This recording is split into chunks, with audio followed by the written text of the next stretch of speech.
Well, I'm talking with Jos and Katja Valke from Belgium, and we're out here on the beach. You guys have such wonderfully detailed and original kites. Tell me a little bit about where you get the ideas and the construction and the materials. Well, we started 15 years ago, and we want to bring different stuff from the other people. So I used to work in a textile company where we had these light fabrics. I started using them for kites, and they worked out very well. So we keep on continuing using this material, and of course we have many colors and many different designs, even on the fabric. So some of them are printed, so we are different from the others in that way. Yeah, I noticed that your kites tend to be a lot more detailed than most of the other kites up here. For example, the Indian girl behind you.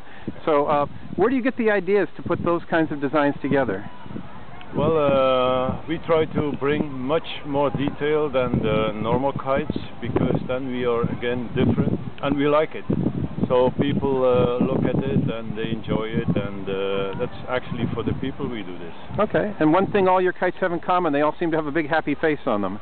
Yeah, that's the reason why. You know, for us a kite festival is really a festival. It's not something normal, you know. You see all these colors, all these different people, all these banners, and it's really something different from another festival.